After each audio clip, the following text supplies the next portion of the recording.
Hi everyone, and welcome back to National League Lowdown with me, Dan. As you can see, you're blessed to have a full house of us again tonight. We're going to be doing a mid-season, kind of halfway review of our pre-season predictions. So there's going to be some red faces, some embarrassing calls, probably by me, and obviously some good calls as well that we're going to mention as well. So we're going to get into that. But first, Craig, how are you, mate? You okay? Yeah, it was quite interesting spending summer today looking back at my predictions, having a chuckle at a couple of them, and being a little bit impressed with a few of them. Not too many of them though. Yeah, I mean, you say I've been the same. I haven't been focusing on the ones that I've got okay. I've just been looking at the ones where I'm absolutely miles off, and I'm like, what was I thinking? I don't know. Mark, how are you, mate? You okay? Aloha, everybody. Yeah, I think I'm going to sort of live to regret what I said at the start of the season with a couple of teams. But some might sneak through. But oh no. Why did we have to do this? This is the thing, we put ourselves out there with our opinions and what have you, so it just is what it is. People like to tell us we're wrong all the time anyway, so at least we can prove them right this week. That's true, yeah. Louis, how are you, mate? You okay? Yeah, well, good. Thanks, Dan. Looking forward to this. I've upgraded the crystal ball. It wasn't so good in the summer, but it's ready and raring to go again today. Looking forward to the comments after this one as well. Yeah, definitely. Like I said, we love getting told how wrong we are. So this is your chance. Fire away. We're not hiding. We're going to tell you what we said at the start of the season, and you can come firing at us. What we'll do at the end as well is we're going to do our mid-season predictions. So if we're going to alter what we thought at the start of the season, who's going to go down, who's going to win the playoffs, and who's going to win the league, according to us right now. But again, we could be miles off again, given how tight everything is at both ends of the table at the minute. So we'll get straight into it. Mark, you're up first. We're going to start from the bottom of the league and work up. Gateshead, please. Gateshead, well, what can you say? Bottom of the table through probably no fault of their own, but they've lost so many games on the bounce. It was just an improbable situation from the moment that the takeover never materialised, and the grading, unfortunately, is an F. It just stinks of failure. F for failure. Yeah, I mean, there's not much else can be said there, really. I think we all kind of predicted that, didn't we, for Morecambe, given the off-the-field issues. Next up, we've got Truro. Craig, this is you. So, so Truro, we had them to finish 20th, so we had them to stay above water. Mark actually had them to finish in 8th position. I don't think we need a crystal ball to tell us that that's probably not going to happen in the second half. It'd be the most incredible run if they do. So we had them to stay above water. At the moment, they're not looking like they're going to stay above water. They're sitting 23rd. Their away form has been pretty dismal. Their home form hasn't been as good as we first thought and almost hoped it would be. We kind of inherited them as almost a second team, especially Mark, because how much they've got to travel this season and their away form and how difficult it's going to be going from Truro to Gateshead to Carlisle to those kind of places. So, yeah, we've been a little bit disappointed with them. But one thing I will say is over the last couple of weeks, they have shown a bit of promise. They've won some home games. They've beaten Wealdstone. They've beaten Yeovil. They picked up a point at Forest Green. So they are showing some promise. So we're not completely ruling them out. And we're not being as harsh on Truro as we were on Gateshead by giving them an F. We've gone for a D for Truro on this one. And I think that's a fair reflection of where they are at the moment. Yeah, I agree, mate. Next up, we've got Morecambe, which is me. We mentioned about Gateshead having off-the-field problems. Morecambe's were well documented at the start of the season. We've done multiple podcasts talking about it. And again, some of it through no fault of their own, but obviously the manager, Ash, wanting them to be the best footballing side by the end of October. We're now in January. We're still waiting for that to happen. I honestly, hand on heart, think that if there was a change of manager, maybe a change of approach, they would have a really good chance of staying up because it's tight down there. But given the form they've been in, the way they want to play, and they seem really rigid in the way they want to play as well, they have picked up a few, good results here and there. I remember them winning 4-0 at Boston, but I also remember that Gateshead game when they were 4-0 down after 12 minutes or something. There's just it's so up and down, and it's the way they want to play. And if that's, he's obviously going to live and die by his beliefs on his sword kind of thing. So it's up to him, obviously. But for me, Morecambe, it's been disappointing. Even though they got that first win, it was against Altrincham. Remember that first game when they came back, and the crowd was up for it, and the cameras were there, and it was such a great feeling. You think, oh, they could do this, but I think reality's hit them. And I struggle to see the current Morecambe side getting out of trouble. So for that reason, I've graded them an F. It might seem a little bit harsh given the off the field problems, but we've gave them an F because you just can't look past the results, sadly. Next up, we've got Louis and Sutton. Yeah, disappointing season to say the least. Obviously, currently in the relegation zone with 23 points from 24 games. I was quite optimistic in the summer. I had them in 6th, and the podcast had them on 10th. So yeah, fairly positive signs at the beginning of the season. I was quite positive on our recruitment. Obviously, Mark wasn't. Started the season with Steve Morrison, and the results just didn't come. I think we picked up 1 win during Morrison's tenure, and it was against Carlisle at home. Aggie's come in, he's made an impact, he's had a difference, but the last few weeks have been quite worrying in terms of our results, and we find ourselves in the relegation zone. So given where most of us thought our pre-season predictions were for them, with a more optimistic lookout, we've graded their season an E, which I don't think is too harsh on us, considering where we sit and where pre-season expectations were. Yeah, I mean, you've just made me realise I didn't even say on mine about Morecambe where we had them. I just clicked there. We had them 24th as a podcast, and obviously they're looking like they're going to be down there as well. Just quickly jump in there and correct that mistake. Next up, we have got Mark with Aldershot. Oh dear. Where do we go? I mean, I said at the start of the season, where do their priorities lie? Obviously, last year's FA Trophy winners. But what did they want to do? Did they want to have the cup run or the league run? And it started as this roller coaster under Tommy Witherington. I mean, you saw goals in both ends, plenty of them. The value for money tagline that Dan inherited has basically since dried up. But John Coleman's got in there and he has steadied the ship. But there's too many teams around them getting similar results. I mean, we had them as a collective to finish 13th. It's going to be a little bit lower than that. Whether they can survive depends on the attitude that they've got to take. They must start ignoring what's going on around them and concentrate basically on just, even if they finish 5th from bottom, that'll be an achievement given how it started. But a degrading is what's in store for Aldershot, but improvement needed, otherwise it'll go down. Yeah, I agree, mate. Craig, you're up next with your team, Braintree.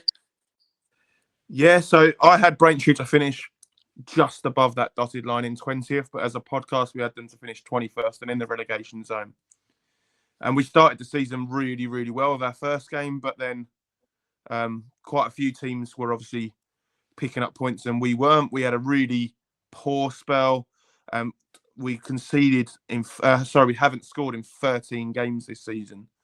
So if you're not scoring goals, you ultimately can't win a game. The best you're going to get is a draw. And we have picked up a lot of 0-0s. We have got 9 clean sheets, which I'm sure if you look at the teams around that area, there's probably the highest and maybe higher than quite a few teams even up the league. But we can't score goals. So that's our biggest issue. But right now, we're sitting 2 places and 1 point above the drop zone. And I think Steve and all associated with Braintree would take that come what may. So it's not been all doom and gloom. There has been moments of positivity. And if the season finished right now, we'd be safe, which is ultimately our priority. And that's why I don't think we're being too harsh on Braintree here. In our ratings, we have given them a D. Yeah. Next up for me is Boston. Again, I struggled with Boston because I think we've spoke about them getting dragged into the relegation scrap a bit, but I think a few of us have also said that they will just pick up results here and there that might just keep their head above water. And one thing I've noticed with Boston this season is that they'll win one game, probably lose three in a row, draw one, win one, then lose another three in a row, and just the form's so up and down. It was hard to grade. It was hard to predict at the start of the season. I think at the start of the season, obviously, I was a newcomer to the National League this season, but last season, obviously, the great escape they had and everything, everyone was expecting them to hit the ground running again, and it didn't quite work out that way. We've had Graham Coughlin on the podcast. Absolutely loved speaking to him. He spoke very openly and honestly about the standards he expects from his team, and I don't think he'll be happy with how they're performing at the moment. Um, Whether they'll get out of trouble in that, we'll have to wait and see what we predict at the end. But I think for the podcast, we predicted them to finish 15th, and currently they're sat in 18th. So I don't think we're too far away, given how how tight it is around there. But we've graded them as a podcast a D because I think again expectation. You've got to take all that into account as well. But I do worry for them just because they don't, similar to Aldershot and that, where the results kind of picked up a little bit and then they drop off. So we'll wait and see with Boston, but a D from us. Next up, we've got Brackley, which is Louis. Yeah, Brackley Town currently sitting in 17th with 26 points from 24 games. The current National League North champions got promoted out of the sixth tier after a long time trying. If you'd have asked Brackley fans at the beginning of the season that they'd be 17th after this many games, they'd have snapped your hand off, I think. I had them in 21st at the beginning of the season. The podcast had them in 23rd. So there was a bleak outlook for them ahead of the season. They're currently the lowest scorers in the division, having scored 18 goals in their 24 games so far. But their home form has been quite crucial. So they're currently 15th in the home league table, and they've beaten the likes of Forest Green and Rochdale at home. So home form has been crucial for them, and they've been quite low margin games as well. A lot of 1-0s, 0-0s, 2-1s in their games. So low margin. We have given them a grade C, considering the budget, considering where they were last year in terms of the league below. I think they're happy with where they are. If they stay there, as Craig said with Granger, if Brackley finish 17th, it's a very good season for them. So yeah, great C for them across that. Yeah, Mark, up next for you is Altrincham. Yeah, what a difference the season makes. Altrincham basically had to sacrifice one of the best managers they've had in years in Phil Parkinson, as they just went on this unexpected downward slide. I don't think anybody expected them to go down the table as quickly as what they did. Yes, they lost Alex Newby. Yes, they lost Regan Linney. Some could argue that they haven't really properly replaced Chris Con-Clark, but they've got the likes Ollie Crankshaw back in. Keaton Ward, he came in too, and James Gale came in, hasn't quite replaced Linney, but then again, it was unfair to even do that comparison. But Neil Gibson's come in; he managed to steady everything. The results have been a bit ropey, but he's got them up to 12th, which was where we had them. So that deserves a big old middle of the road C. Agreed. Next up, we've got Yeovil, Craig. Yeah, so Yeovil, if you look at it on paper, I predict them to finish 14th. As a podcast, we predict them to finish 14th, and they're sitting 15th. So you think, yeah, pretty normal, pretty average season. But if anything, it couldn't have been the opposite for them. The manager's door seems to have been a revolving door this season. They started with Mark Cooper, Richard Dryden to interim charge, Danny Webb came in for one game only. Dryden came back in on a longer interim spell, supposed to be to the end of the season. He couldn't buy a win for love nor money towards the end of his spell, so they got rid of him and they bought Billy Rowley. And he's had a good start. I don't think he's pulled up any trees, but he's 1, 2, 3, 4 games, which is ultimately enough to keep their heads quite comfortably above water.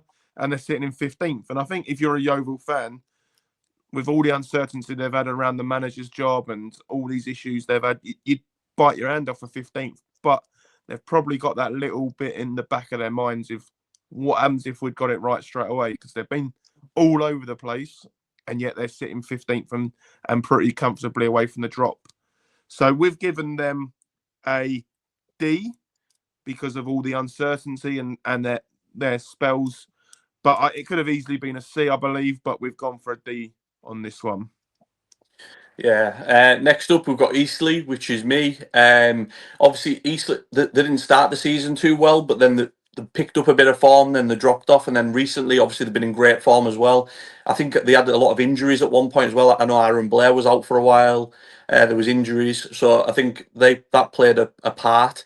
And I think for me with Eastleigh, I know when they came up here at Brunton Park, away from home, they seem to set up really solidly, and then they've got a point at Brunton Park that they've picked up some really good results. And I know as a podcast at the start of the season, we were impressed with how they'd done their transfer business, but then the poor start threw us off. So we predicted them to finish. I'm just checking that I got this right. We predicted them to finish fifth in the playoff places, but they are currently in 14th. So they are way off where we thought they were going to be. Again, injuries could have played a part. Manager change, things like that could play a part. But again, it's not been what we expected. So for that reason, we've graded them a D. Given obviously there's still a while to go in the season and the good run that they are on at the moment, that grade could easily go up in the next few weeks. But at the moment, it's a D. Next up, we've got Wealdstone, which is Louis. Yeah, Wealdstone, in theory, the biggest surprise package of them all, currently sitting in 13th, 32 points from 26 games. I had them sitting rock bottom in my predictions in 24th. The podcast had them an average of 22nd. So, yeah, bleak times were predicted at the beginning of the season for Wealdstone. I think there was talk of funding cuts, like squad cuts at the beginning of the season for them as well. So it looked like a bleak outlet. Sam Cox came in and has done really well. He started the season really well. They had a 100% record, I think, prior to losing against Carlisle at home on the Zone at the end of August. And they managed to flirt with the playoffs for a significant part of the first, maybe third of the season so far. Recent weeks has been a bit of a turn down in form. Obviously, we spoke about it on our previous podcast, whether they might get sucked into a relegation battle. But they've beaten Southend this season. They've got draws with Forest Green and away at Halifax. So it has been a really, really good season for them. And as we've said with Brackley, if you'd have said to a Wealdstone fan at the beginning of the season, you'll sit 13th after 26 games and you'll be probably chasing a playoff place if your form picks up, they'd have absolutely snapped both your hands off, not one. So with that in mind, we've given them a grading of a B. So yeah, good season for them so far. Hopefully for them, it will continue. I agree, mate. I agree. Mark, you're up next with Woking. Woking, yes, my toasty friends. It didn't get off to the best of starts. It was the best of times. It was the worst of times. But they just did not get going at the start of the season. And I personally had them just hovering over, but an absolute upturn in fortunes. And they just went on this excellent run, which got them from dry toast to crispy toast in the bread rankings. So, but yeah, it's credit to Neil Ardley. He's doing the job. I mean, as a collective, we had Woking to finish 16th, but I think on the basis of what Neil Ardley did at the right time as well, they get a grading of C. Could go up though. Definitely. Next up, we've got Tamworth, which is you, Craig. Yeah, so Tamworth, I've wrote second season syndrome, no problem. I thought that would have played a big issue for them. Teams would have sussed them out, or they may have changed their style to try and be a bit more of a footballing side. And I was talking rubbish. I had them to finish 21st. As a podcast, thankfully for you guys, no one really agreed with me and had us like 18, with me bringing that average down quite a bit with my 21st. They're surpassing even the expectations of everyone else, though. Again, they're sitting 11th. It just seems to be a habit of theirs at the moment to surpass our expectations over and over again. At times, though, they have had some shocking results, like they lost 7-1 to Solihull, and they've really struggled against the bigger teams, the top six, we'd call them, from this season. But their away form has probably been surprisingly better than their home form this year. They seem to have been a strong away from home, and they've picked up some really good results there. And for that reason, we have given them a B. Yeah, a well-deserved B as well, I think, for me. Yeah. Next up, we've got Solihull Moors in 10th place. I predicted them. I'll get this out of the way now. I predicted them to finish 19th at the start of the season, but my reasoning was that Matt Taylor was the manager. There was a lot of ill feeling towards the manager at the start of the season, so I was kind of thinking that for some reason, it never entered my head that they would just sack him and get a new manager in. I never thought about that part of the process. Never thought about that part. So I just thought, yeah, they're going to struggle, but they've proved me wrong. Since Millington's come in, they've been absolutely outstanding most weeks. They lost to Boreham Wood recently, but other than that, their form's been bang on for weeks and weeks. Like Craig mentioned, the 7-1 win over Tamworth over the festive period was the standout. Joe Sabara coming back in as well on loan. Obviously, I know they lost Dan Crean, he went to Tamworth, but they've filled them goals no problem whatsoever. So for me, Solihull Moors are one of the teams I think that if there is the playoff places and the top of the table looks like it's pretty set in stone. But for me, if I think one team's maybe going to nick in there, it could be them. So for that reason, we've graded them a B. I know I said I had them 19th, but as a podcast, we had them 11th because everybody else disagreed with me. Thankfully for them, so we're actually not far off as a podcast. Next up, we've got Hartlepool, which is Louis. Yeah, Hartlepool currently sitting in ninth, 37 points from 25 games. Circle of Life, my favourite Circle of Life team. I had them in 10th place at the beginning of the season. The podcast average was 8th, so not too far away, so we can give ourselves a pat on the back with that one. Started the season with Simon Grayson, experienced head in the dugout. Started the season really well as well, strong defensive unit, currently joint second best defence in the league. 0.8 goals conceded per game. So strong foundations were laid by Simon Grayson. He thinks he was harshly sacked. Whether that's the case or not, that's our viewers and us to decide. Nicky Featherstone came in, had a really good interim period, and was named permanent manager. As you can tell, with what Hartlepool seasons are like, has tailed off slightly. But they're still currently in a playoff race. They've obviously had new owners come in recently. So yeah, maybe things are looking up for them. We've graded them as a grade C, but again, with some of the other teams, if they pick up their form, that could change over the next few weeks, maybe. So yeah, grade C for Hartlepool. Definitely. Next up, we've got Halifax, which is you, Mark. Yes, what a great season they're having. Adam Lakeland went in, still a very young manager. Well, he's younger than me anyway. Well, who isn't? But I think the quality of signings, the Josh Hamani in particular, the standout signing of the season in the entire league. But don't discount what Will Harris has done. I mean, he came from Spennymoor. Might not be everybody's cup of tea, but he's scoring goals, and that's the knowledge that Adam Lakeland's got. Very, very, very, very impressive. Going on to the playoffs. I believe as a collective, we had them for 6th. I personally had them as 7th, but for the work that's been done, and this can only be built on as well, we're giving them a good old B. A well-deserved B as well, I think. Next up, we've got Southend, which is Craig. Yeah, so that they were last year's playoff finalists, obviously lost to Oldham, and we expect them to progress up the table and finish 4th. They obviously sneaked into the playoffs last season. I think every single one of us had them in 4th on the predictions. So it was pretty obvious where we were going to put them. And they started the season really well, and we thought at the end of August that maybe we'd shortchanged them a little bit. But since then, they've been pretty hit and miss, and we find them now in 7th, kind of cut adrift a little bit from the top 6. For me, they've had issues with their goalkeeper position. I don't think they've got a goalkeeper that is of that standard of the ones around them. And they haven't really got that number 9. They've tried a few different players. They've got Cardwell back in. Spazov's had a little moment up there, but they haven't got one that when you look at that top list, you've got Pearce, you've got Linney, you've got Manny D, you've got all of those. You've got Ricardo Rees coming in now at Forest Green. Southend haven't even got that. And to make it worse, Matt Rush came through at Southend. He's absolutely banging the goals in for Boreham Wood as well. So I think they're missing a number 9, and that's why they've got that gap to the top 6. And for that, we've rated them a C for the season so far. Yeah. Next up, we've got Scunthorpe, which is me. Again, promoted last season, came up and again, it was a tough one for some of us to grade. I'm going to give Mark a shout out here. Mark predicted them to be in the playoffs. As for me, I think I predicted them ninth.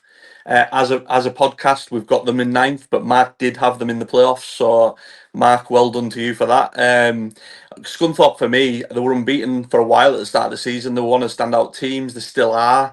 I think, especially going forward, they've got so many players. We've talked about it on here with Callum Roberts, Danny Whitehall, Declan Howe. So many players that can hurt you. And for me, they have been one of the standout teams, given as well that they were just newly promoted. So for that reason, we've graded them an A. And I think it's a well-deserved A as well, because they've surpassed, I think, even the most optimistic of Scunthorpe supporters wouldn't imagine that they were in a potential title race, in my opinion. I don't know, I could be wrong there. They'll probably tell me I'm wrong. But I think they massively have surpassed expectations, and they are in a title race. You can't deny it. So credit to them and a well-deserved A. Next up, we've got Rochdale, which is Louis.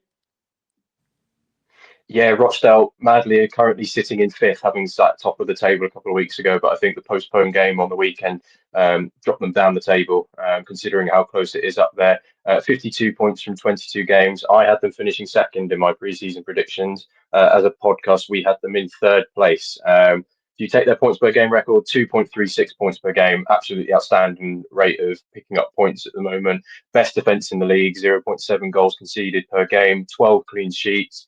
They've got the best away record in the division, 28 points from 12 games. I think there was high expectations at the beginning of the season from some of the fan base. I do remember at the end of last season when Sutton beat them 1-0, there was a lot of fans calling for Jim McNulty's head, which I think was harsh at the time, considering where the club has been.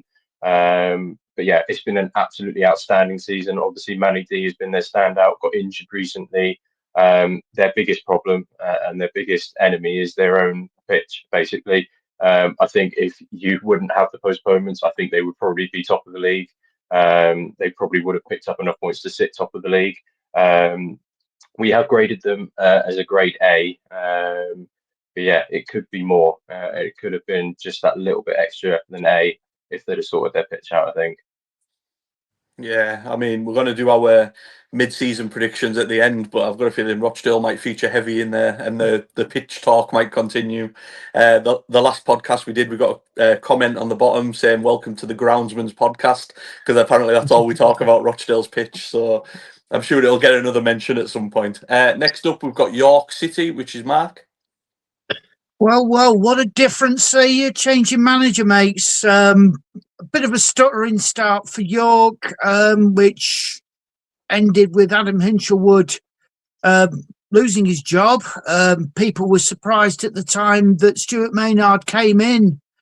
But wow, what a job he's done. What a job he's done. And there is so much quality in that York side. I mean, the speculation about the club's spending a fortune on Josh Stones, which Matt Ugler made the very curious Dua Lipa comment, whoever Dua Lipa is. And it just goes to show that if you're gonna try and win that league, then your best players have to stay. And if York have got the backing of Mr. and Mrs. Ugler, then they're going to win the league. We had them down as a collective as second. I get the feeling that's going to change, but the grade won't. A. Yeah, well deserved. Next up, we've got Forest Green, which is Craig. Yes, I think it's fair to say we didn't know what to expect from Forest Green. They obviously finished third last season. They appointed Robbie Savage, changed the style, signed now over 20 players so far this season. We didn't know what to expect. I went for fifth, but I did make a comment on the podcast on the prediction show that will be after a managerial change. So I was proved wrong on that one, and I'm happy to admit that. Mark had them in 14th. So it kind of skewed it and put them down to 7th in our predictions. They're surpassing that at the moment, and they're going to finish comfortably in the top 6, I'd say now.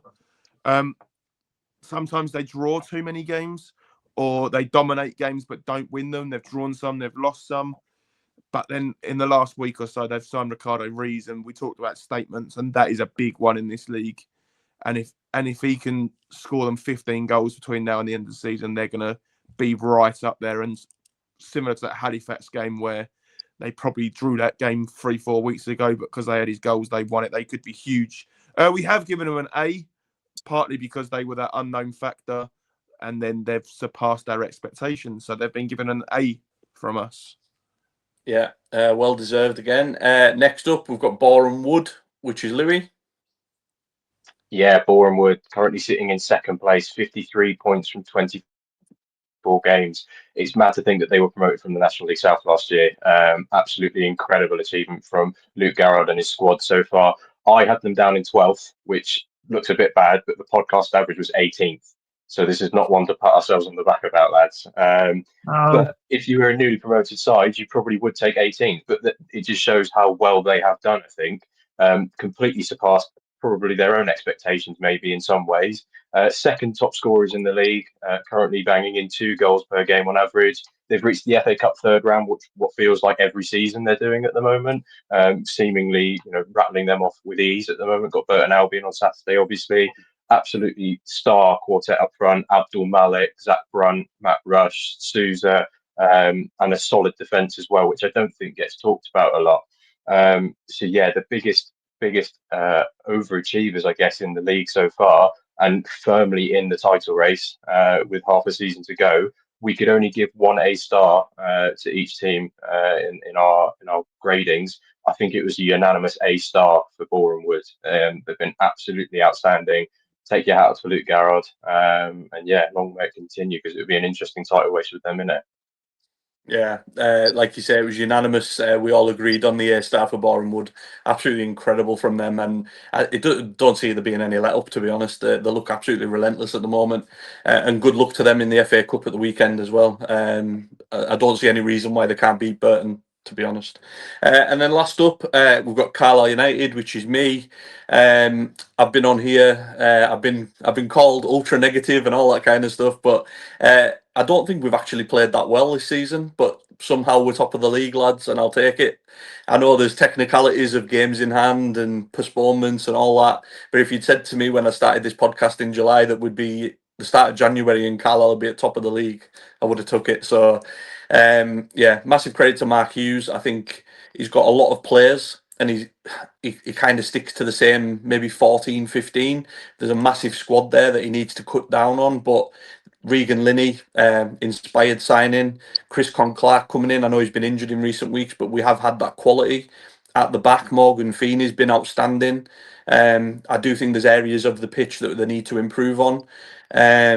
So for me personally, I actually graded Carlisle a B, which seems a bit crazy considering we're top of the league, because I think we can do better. Obviously, we had poor results away to York, Boreham Wood. We got well beaten. It could have been 4-5-0 at home to Rochdale. Luckily, it was only 2. We got well beaten by Woking at home as well, but we have had some good results. We won away at Southend, won away at Scunthorpe. Some big results. We beat Forest Green at home as well. So, like I say, as a podcast, we've graded an A. As a podcast, we predicted first, and I predicted first as well. I was very optimistic at the start of the season. So to the person who said I was ultra negative, what are you going to say about that? Let me know. We're still waiting for you to answer our invitation to come on the podcast and have a debate with me. I'll still be waiting, I think, for a while. Yeah, and like I say, grade A for Carlisle.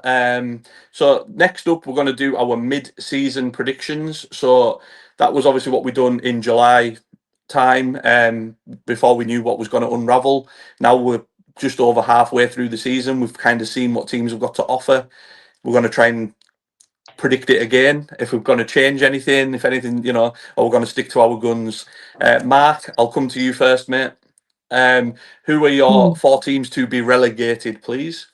Well, Gateshead and Morecambe. Sorry, guys, but with Gateshead, again, through no fault of their own, it just hasn't gone how they would have probably expected it to.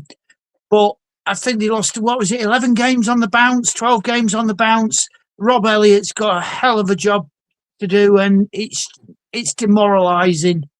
It really is demoralising when everything off the field is taking precedence for what's happening on the field. Morecambe,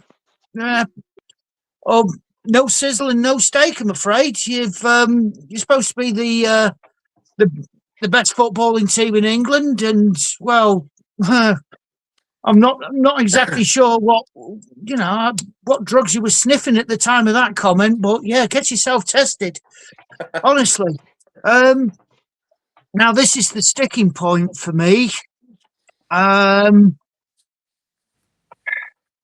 If it doesn't go well for Aldershot, but again, the monkey business that seems to be going on off the pitch, putting things on Twitter saying, "Oh, here's a big announcement. Page 404 is missing." Yeah, great announcement, Matt.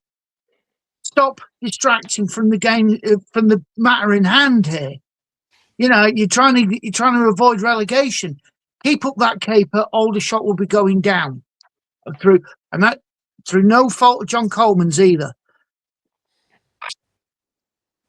Yeah, that's 3. That's 3. And one of my co-hosts is going to be very, very upset here, and I'm afraid it is going to be Craig. You're not scoring enough goals, mate. It's going to be a battle to the death, but Braintree's lack of scoring is going to cost you in the end. And sorry, Braintree are doomed. He's not sorry at all, Craig. He's not sorry at all. Craig, I am, because I quite like Braintree. It's a nice little town and everything like that. But you need a goal scorer. You need somebody who's going to put that ball in the back of the net, because goals will cost you. Lack of goals will cost you your place. Craig, obviously you can reply to Mark if you like, or who are your 4 teams to be relegated, please? I'm not going to dignify that with a response. The first 2 are exactly the same. Gateshead, I don't think there's anything going for them. I know there's a little bit more positivity in the air because of the manager change, but I think he was a good manager for him in a different situation. I don't think he's a firefighter. I don't think he can put out the fire for them. I think that fire is burning far too much for him to be able to stop it by now. And they're going to regional football. I think Morecambe will join them. I will caveat that and say if they decide to get their brains in gear and change the manager, I think they've got enough to stay up. But I don't see that happening at the moment. I see them being very, very naive and sticking to what they want to do. And it will bite them massively in the bum. And it will be their downfall. Truro, I think they're going to put up a hell of a fight. I want them to stay up, not at Braintree's expense, of course. I want Truro to stay up. I think the story's brilliant. I think their fans have travelled, I say up the country. I was going to say across the country, but it's pretty much always up the country from where they are in great numbers, and I can't fault them. Their recent form is a positive, but I think they're going to struggle. I just don't think they've got enough to keep their heads above water, and I do think it's a shame. The final one I'm going to go for, and I kind of agree with Mark, and it comes down to goals. I think eventually Brackley not scoring enough goals, they will go down. I just don't think they will score enough. However, I see shades of Braintree from last season in Brackley, where they beat some of the big boys at home that they should never beat. So they could keep their head above water. But I see Aldershot's resurgence under John Coleman continuing. Sutton are recruiting very well over the last week. I think they've got enough. Braintree, I think our defensive capabilities might keep us up. I think we're going to win a lot of games 1-0. I say a lot, 5 or 6, and that could be enough this season to keep us up. I think 8 wins from where we are now will keep us up. I honestly do. 8 wins in our last 20 games, I think it is, will keep us up. That's not going to be an easy feat, but I think we will do it. I think we might pull off a shock or 2 at home. We will beat a top 7 team at home before the end of the season, and that only leaves Carlisle, Boreham Wood, and Scunthorpe to come to us. All the others have come to us, so we will beat one of those 3 teams at home before the end of the season. Congratulations on beating Scunthorpe at home. Well done. And that's why we will stay up and Brackley will go. I'll do mine next. So 3 of mine are the same as Craig's. I think Gateshead, like Craig said about Rob Elliott, he was a good manager when they were chasing the playoffs and they were playing nice football. But when they're in a bit of a scrap, I'm just not sure about it. And I think the damage is done. Morecambe, naivety, sticking with Ash for way too long is going to cost them. I think as a squad, they've probably got enough to stay up. But when they're trying to play the same way, it's the definition of insanity with Morecambe for me. Just doing the same thing over and over again and expecting different results. Truro, it would be lovely to see them stay up, but I think the poor start that they've had, they're going to have to pick up some big results along the way. I'm not sure they've got it in them personally, but I'd love to see them stay up. But they're my 3, and then my other one, I worry for them a bit, and I mentioned it when I was reviewing them. Boston. They're just kind of getting suckered in, and I loved our chat with Graham and everything, but Graham has come out himself and basically said in a comment after the game that if it's not going well, he'll walk away type thing, and that's not a good sign when managers are saying things like that in press conferences. I've watched 3 or 4 of their games this season, and all 4 of them that I watched, they were comfortably beaten by like strugglers like Morecambe, Aldershot, teams like that. I do worry for them. So that's my 4 teams. I think Boston could get sucked in, but I also think Brackley's a good shout. Braintree, potentially the lack of goals, but I'm going with Boston. Louis, who are your 4 teams? Yeah, so I've got a group of 4 teams that have all been said already. So I've gone for Gateshead. Obviously, echoing what everyone said, it's too big a job for Rob Elliott. He started churning the squad over, so I think a few have departed. He's brought a few in, but I just don't think it'll be enough. His most recent post-match was quite concerning, where he sort of talked about starting again from scratch when you've lost half the season already. And if they lose Kane Adom, I think he is their only hope. It's a very slim hope. I do think he's their only hope. Morecambe are my other ones. And the caveat with everyone said, if Ashley Singh goes, I can see them staying up. They do score goals in most of their games. And they have taken leads in games and obviously thrown them away. With a more experienced manager, they might hold on to those leads and get enough points to go over the line. But in their current guys, I just don't see it happening. And I don't trust them to get their recruitment like this January going forward, considering what they've done already as well. I've got Brackley as well, of Craig's point as well. They don't score enough goals. As much as their home form is quite good, I do worry for them. And I think when you're at the bottom, against sides around you, they're going to score more goals than you. So the likes of Morecambe, the likes of maybe us, Sutton, will, when we play against them, I think if we outscore them, we win. Well, sounds like a Michael Owen comment that if we outscore them, we win the game.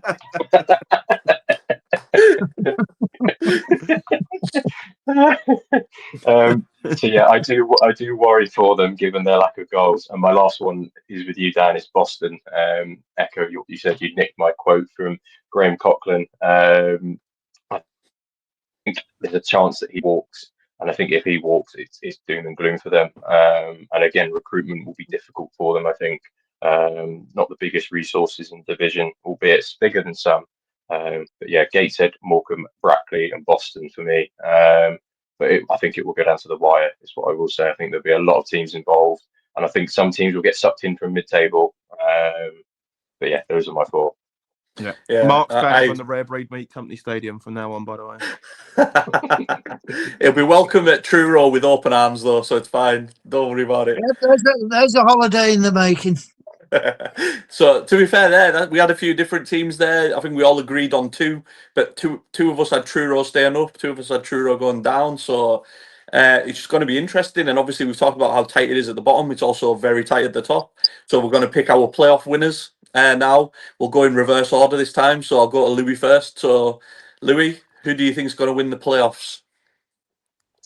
It could be one of. You could make a case for all of them, couldn't you? I have gone for Boreham Wood. I think the thing that will stop Boreham Wood winning the title, I think, is their potential distraction in the FA Cup. And they have got a smaller squad, albeit it is improving. I think they've got a smaller squad than the likes of Carlisle, York, Forest Green. So I think that's why they wouldn't win the title. But in a manager in Luke Garrard, who has been there and done it last season, albeit in the National League South playoffs, they've obviously tasted defeat in the playoffs before in the National League when they lost to Tranmere and they lost to Notts County in the semis not that long ago. So they have experience of the National League playoffs. And I think if they keep hold of Abdul Malik, they probably will keep hold of Brunt, given he signed a contract and signed recently.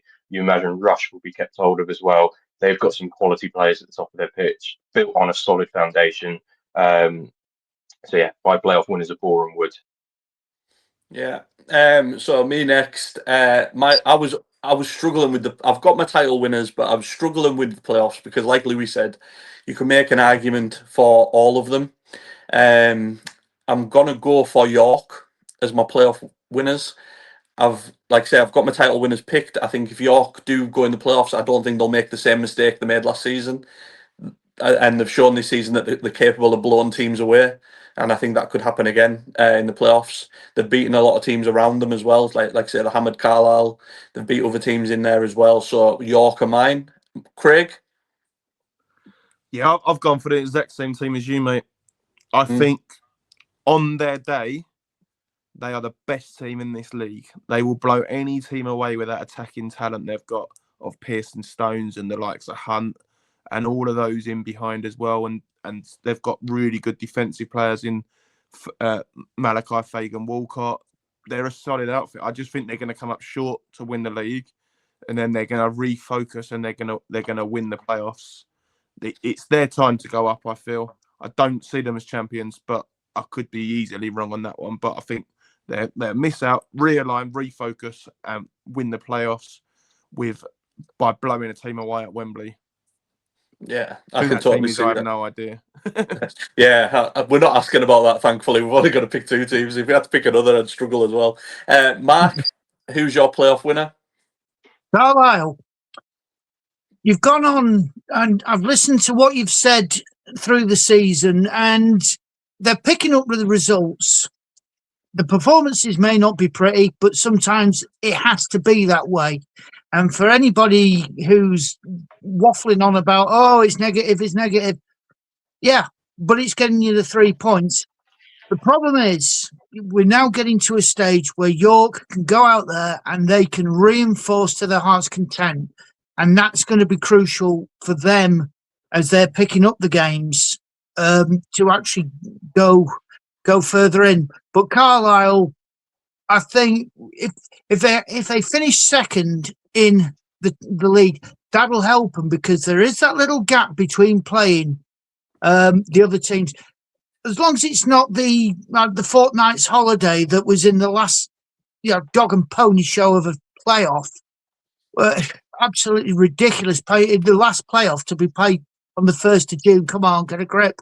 But they've learned from that, haven't they? They've rectified that. I think the eliminators are in the Tuesday after the last game of the season. And I think the semis are the Saturday after, I think. Well, this is the National League we're talking about here. So, they might think, have we? Let's change that. But no, Carlisle will get there. I know that Regan Linney hasn't scored for a while, but when it counts, you can count on him, and that's why Carlisle will win the playoffs. Right. Okay. I'm happy with Mark saying that, to be fair. We'll go with that. Next up, obviously, we're going to pick our title winners. This should be interesting because obviously, like I say, it's tight. And we've all gone, me and Craig went for the same playoff winners, but we've all kind of went different. So, title winners, Mark, I'll come back to you, mate. Who's going to win the title? York City.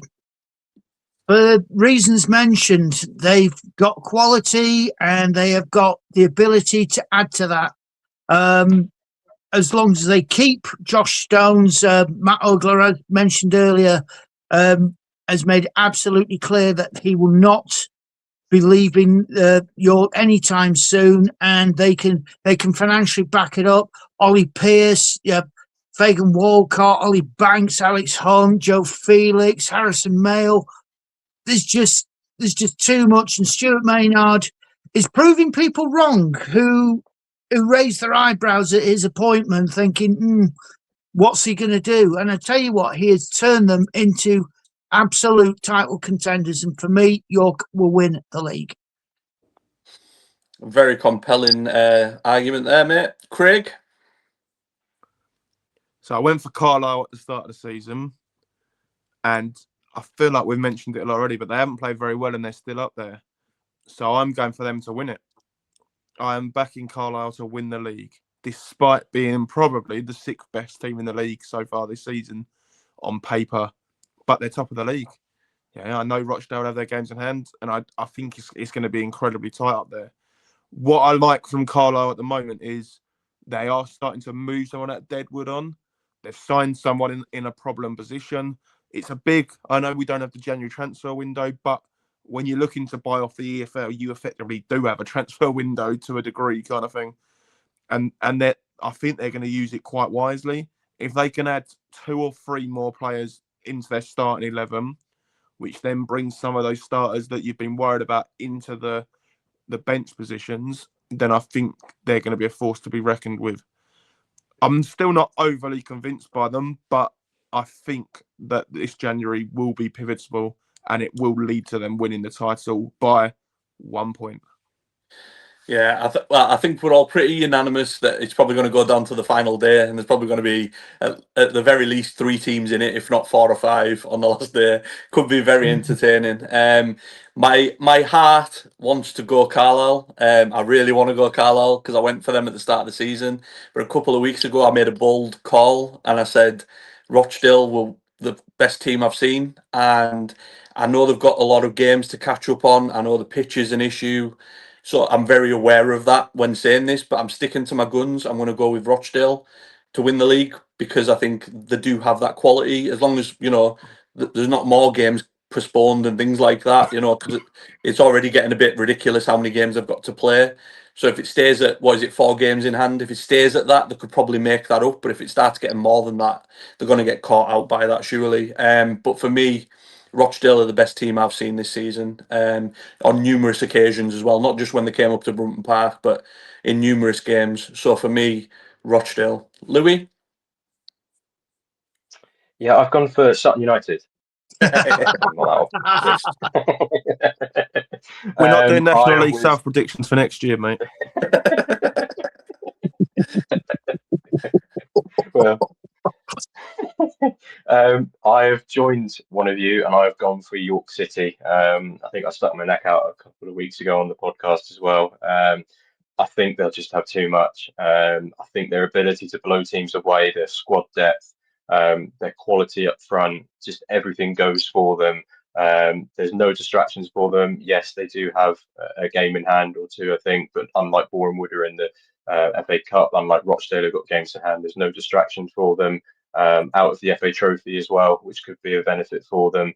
So yeah, York City are my title winners, and they play Rochdale on the last day of the season. So it could be a head-to-head between me and you, Dan. I mean, I hope it's not, and I hope Carlisle's won it by 10 points by them, mate. So, like I say, my heart wants to go Carlisle, but just I think me and Mark spoke before we went live, and I just said I was like, I think Carlisle either go up winning the league. I think if it's playoffs, I think there's too many good teams in there, and Carlisle have shown this season against some of them good teams that they just get played off the park. So I worry about that. So I hope What Craig's about Rochdale and York to draw on final day for Carlisle to win it? could happen. I'd be chuffed with that. As long as it involves Carlisle going up, I'm not fussed whatsoever. Anything can happen. Boreham Wood could lose 9-0 and means Carlisle go up by getting beat 1-0. I'd be happy with that as well. That's fine. It's a shame technology's so good these days. That final day will get the radios to their ears and all of that. I remember that years ago on the final day of the season. You'd see everyone in the crowd with the earpieces in or the Walkman headphones on, listening to 5 Live and things like that. But yeah, absolutely great show there. We've done 54 minutes nearly. Absolutely flew in. Like I said, we've got some predictions wildly wrong. We've got some close, and then we'll see how our mid-season ones go at the end of the season. But let us know in the comments if there's anything that you think we missed, or I'm sure you'll let us know if you think we're wrong. Let us know. But thanks to Craig, Mark, and Louis for joining me as always.